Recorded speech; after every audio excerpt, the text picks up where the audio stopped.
I'd be too nervous, you know. But I thought she'd like to meet you. But I said, hey, tell me about him. She didn't talk about your skill as a soccer player.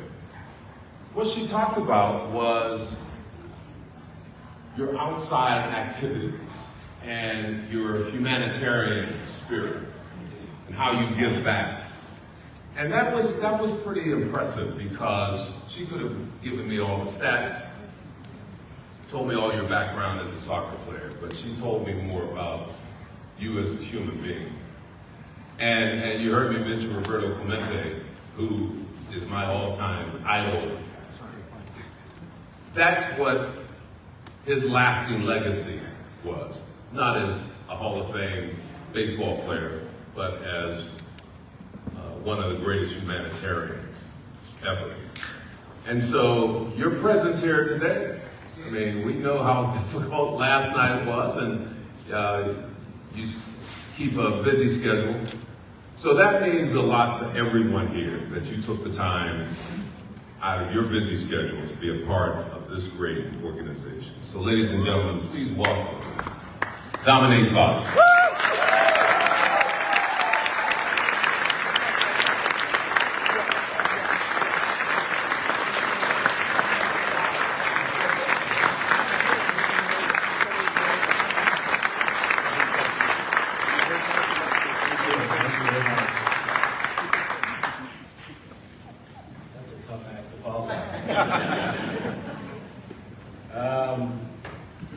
As you all know, my name is Dominique Badji. I haven't given a speech like this in a very long time. My speeches are usually in the locker room before games, include some profanity, get people going. So this is a little different. Hopefully y'all learn a little bit about me and my life. Something I haven't really talked to a lot of people about. People know what they read online, but there's a lot more depth to things that you might just read on the internet. So please bear with me with this speech. So I'm from Dakar, Senegal, a small West African country. We have about 18 million people. About 95% of the country is Muslim. 4% Christian and 1% other. My family, the Badji family, we make up for almost 2% of the Christians in Senegal. So if you ever come across a Senegalese person, there's a high chance that they'll be Muslim. All my friends growing up were Muslim, every single one of my friends, and my family members were the only Christians that I ever hung around. The nickname for Senegal is Teranga. Teranga, it derives from Wolof. Wolof is our national language. Teranga emphasizes generosity of one's spirit and the sharing of material possessions, even with strangers. Within Teranga, there's hospitality, respect, community, and solidarity. We're all one. Regardless of nationality, religion, class, Senegal creates an environment where everybody feels safe and welcome. In the US, it's common to say it takes a village, especially when raising kids. Teranga embodies that. But for anybody at any stage of life, not just kids, because people run into problems, people need help at during different times of their lives. A common thing we do in Senegal is eat in a communal bowl with our hands. And that embodies Teranga. People are so busy in the household all day, we don't really have time to slow down and be present. And so a lot of lunches or dinners will be around a single bowl. And that's when you're able to catch up with family and see how their day's going, and just be present more than anything. I grew up lower class. My mom was a maid, and my dad was a translator. My parents were gone for most of the day, providing for us, and I stayed at home with my cousin. My cousin was a few years older than me. She might have been 8 years old, and she was the one that was taking care of the house while my parents were away. But again, Teranga, our community was our family. And so, yes, my parents were away, but my neighbors were my parents when my parents weren't there. I could go over there whenever I needed. It was my home. Anywhere in the neighborhood was my home. If I needed a shower, if I needed food, entertainment, or if I needed somewhere to sleep, I could just knock on anybody's door and that would be home for me. Growing up, there was a lot of, the one consistent part of my childhood was soccer. Soccer's all we had, soccer's all we loved to do as kids. We played soccer barefoot. We didn't have balls. We made balls out of rags. Our parents would give us old sheets and we'd wrap them together in rubber bands as tight as we could and make somewhat of a ball, and that's what we played with. That's all we knew, that's all we loved. We'd leave in the morning and come back in the evening. Senegal being a Muslim country, at 6 p.m., the mosques make a call for prayer, and that's when you know it's time to go home. We didn't have much money growing up, but we'd scrap things together. We would help the elders in the community if they needed us to go to the grocery shop, to the grocery store and get things for them. They'd give us a little bit of change. We would sit next to the road and wait for cars to break down. The cars are terrible in Senegal. Break down all the time. It's because we're so close to the ocean, the sand messes up with a lot of the cars. When cars break down and they need help getting pushed, a push start or a push to the gas station, we'd be there and they'd give us a little bit of money. We'd take that money, go to another neighborhood, and challenge the kids to a game of soccer. Hey, we'll put down the equivalent of $1, $2. If you guys have that, let's play, and then the winner takes it all. And so we made a little bit of money that way, and that's how we spent a lot of our time. I did not feel like there was a class difference growing up. We were all on the same level, and that's part of Teranga. Nobody left Senegal, and nobody really aspired to leave Senegal. Everybody was comfortable, and we loved the life that we lived. At 4 or 5 years old, my dad left Senegal. Big no-no for the community. And he was looked down upon. But he strived for a lot more.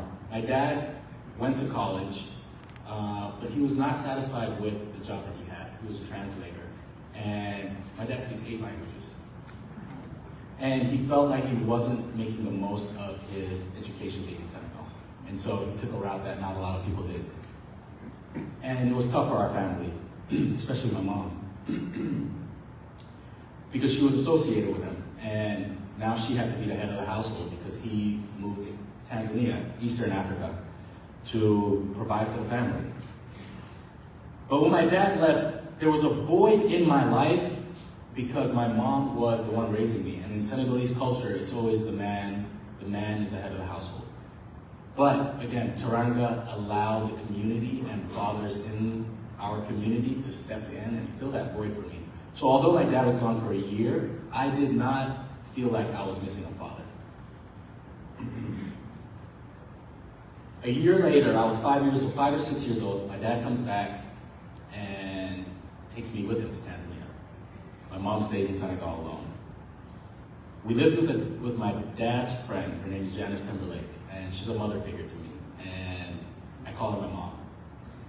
Janice is blonde, blue-eyed, and her son, Ben, I call him my brother, blonde, blue-eyed, daughter, Allison, my sister, blonde, blue-eyed. My dad takes me to this foreign country. I don't speak the language. They speak English in Tanzania and Swahili. And I don't know what I'm getting myself into. I don't speak, I'm very nervous. But one day, I remember asking Janice why she doesn't look like me. I had seen people that looked like her on TV, but I had never been so close to somebody like that. And I'll never forget, Janice said, "What do you mean? I look just like you." And I didn't really understand at the time. But when I used to hang around my stepbrother, and he used to take me around his friends and say, he introduced me as his brother. "Hey, this is my brother." They'd be like, they'd give us funny looks. It's like, what? This is my brother. And he wouldn't go any further. No stepbrother, no nothing. He just called me his brother. And that warmed me up to the idea of meeting new people, because in Senegal, like I said, people don't leave and we know what we know, and that's what we like. And this made me very uncomfortable. But as I grew, I understood to be more accepting of people. Janice taught me a lot of things. A lot of weird things to me that people don't do in Senegal. She had a dog that lived in the house. The dog slept on the bed.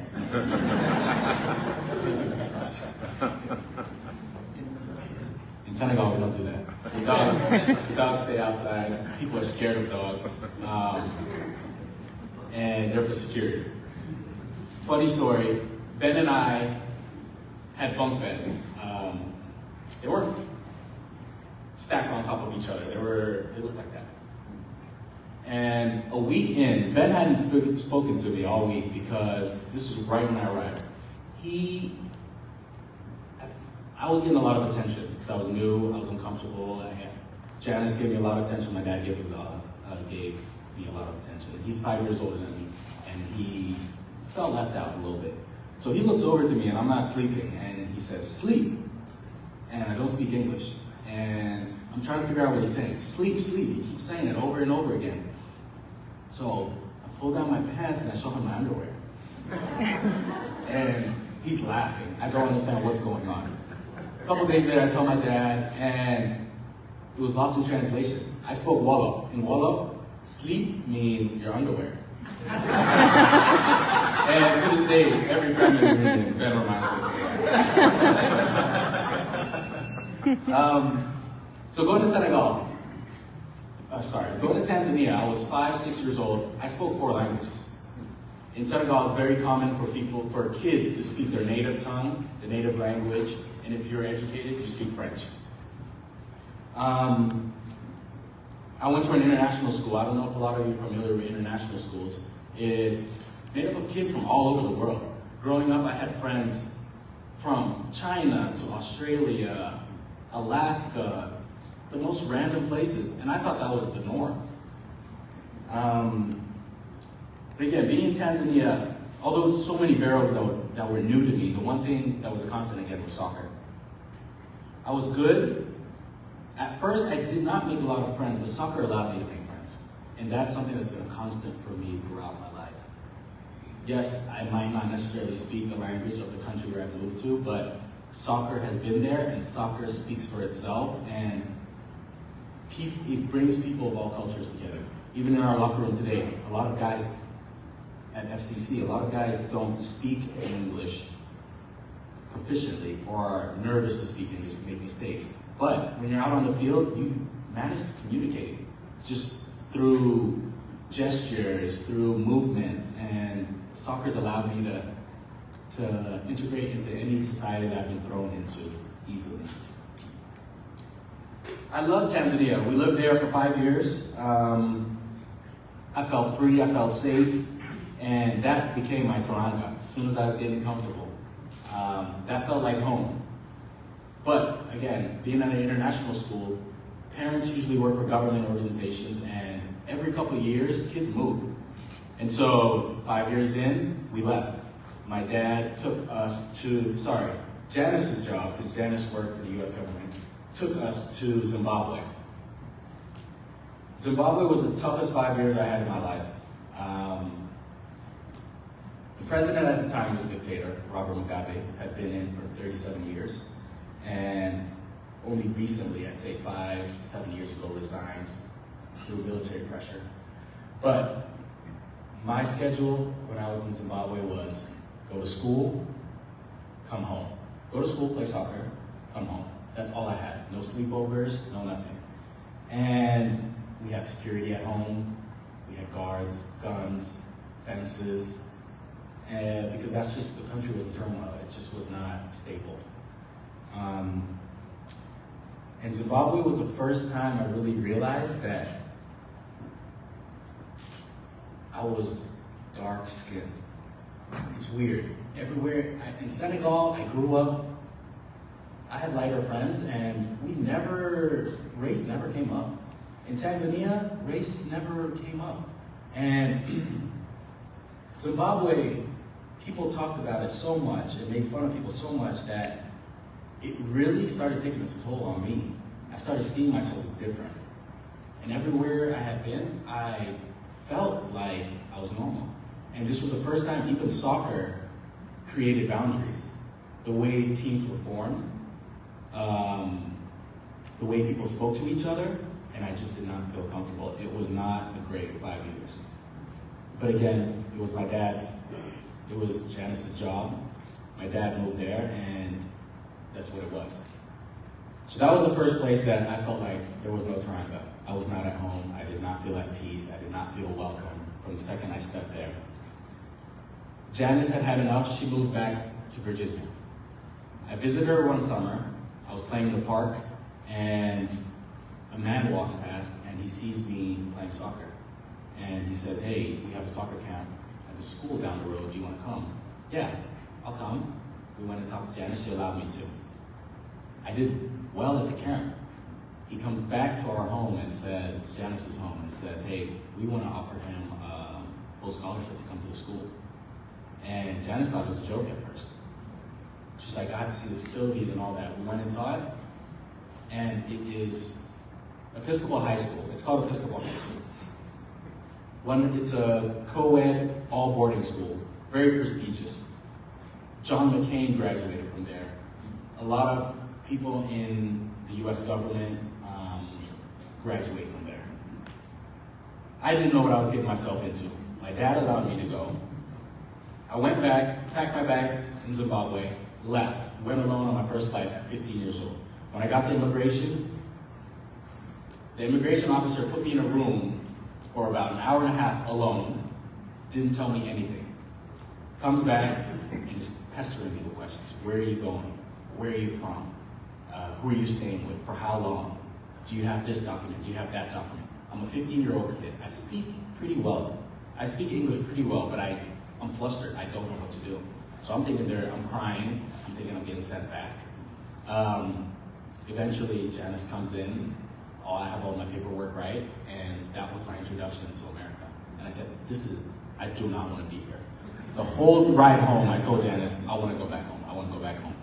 And honestly, for the first year I was in the US, I wanted to go back home frequently. It did not seem welcoming. Everywhere I had been, and coming from Senegal, I was spoiled in that we had that Taranga feeling. My first introduction into Episcopal High School, the school in Virginia, was orientation. I showed up in a t-shirt and some shorts, and the dress code there is jacket, shirt, tie, every day. So already I don't fit in. I had never bought a suit before. I didn't know what I was getting myself into. I was made fun of the first day, so again, it's not very welcoming. So I just went into my room, and they allowed me to stay in there for 2-3 days because I just did not want to come out. I did not eat. I did not do anything. I did not want to be in the US. There were 3 Africans in that school. The 2 others were basketball players, and then there was me. We formed our own little Taranga, our own little community. We weren't really accepted in that school. There are a lot of affluent kids who grew up together and stayed to each other. And so naturally we were forced to stay to each other. But in doing that, we developed a lot of resilience to a lot of things that we encountered. And although we each wanted to go home, we did not want to be here, we understood that we were here for a bigger reason. And although we were here because of our athletic talents, academically, we were, I would say, far superior than a lot of the other kids who were there. We understood that we have a lot more to lose than a lot of these kids, and that was the driving force to our success, I think, academically and athletically. Ultimately, I went to Boston University, and one of the basketball players, one went to Duke, one went to Wake Forest. And yes, athletically, I'm sure it helped us get into the schools, but our academics allowed us to get into. And during graduation, when they were naming out the schools that these kids were going into, it really gave us a sense of pride knowing that we were going to academically sound schools, because everybody had been telling us that we only got into Episcopal because of our athletics.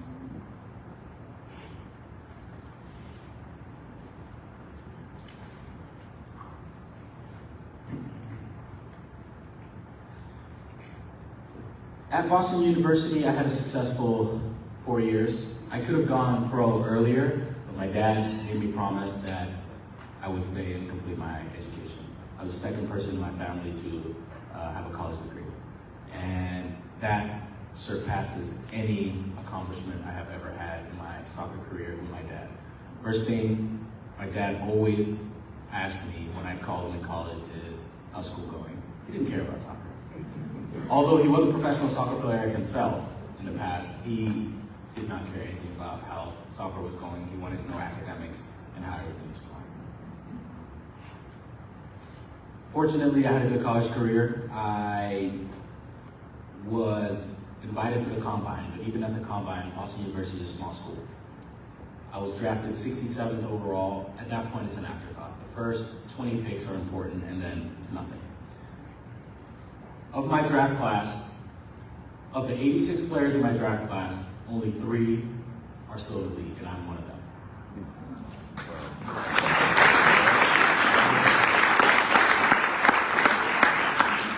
I've been fortunate enough to have a 9-year professional career thus far. The average MLS career is 3 years. I've been on 4 teams, and the same question I get everywhere I go is, why don't you settle down? Why don't you stay on one team? Is it hard to move around all the time? And I don't know if people honestly believe this, but I embrace going into new environments. I embrace new challenges, and I don't fear them because growing up I had moved so much. It's something that's just embedded in me where if it's time to go, be it my choice, be it another team's choice, I'm ready.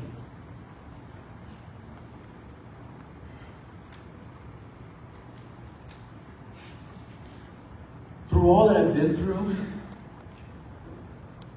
I've realized what has really kept me stable is my faith in God. I realized I was comfortable when I had the Taranga and I didn't need much, but once I was away from that, God is really what held my life together.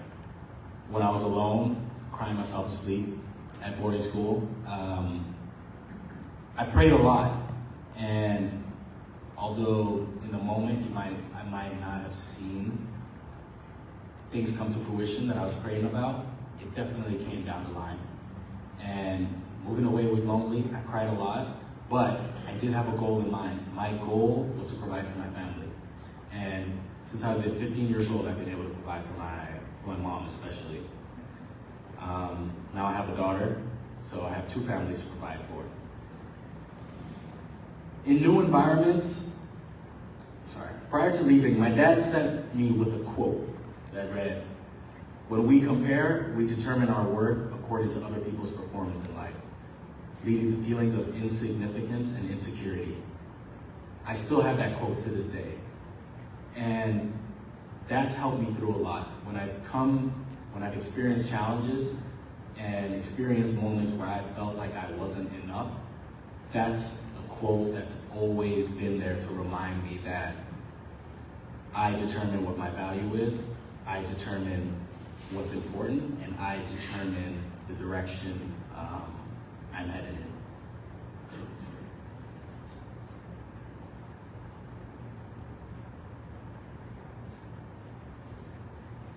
I credit my mom for a lot of what I've achieved in life, because of the firm values and morals and boundaries she's allowed me to, she's instilled in me. Being away from Taranga, it's still embodied in me, and that's how I like to present myself. I hope anybody that meets me, will say, hey, Dom's warm, Dom's the nice guy, Dom will drop anything to help anybody out. Dom will make time for the people he cares about, and if I feel like it's reciprocated, that's my family. I really do believe that the energy that you carry attracts people in your life that radiate that same energy. Some for a short time, some for a long time. But valuable lessons are learned in all relationships. The older I get, the more I understand the relationships that warrant your time and effort. those are the people you can lean on during hard times.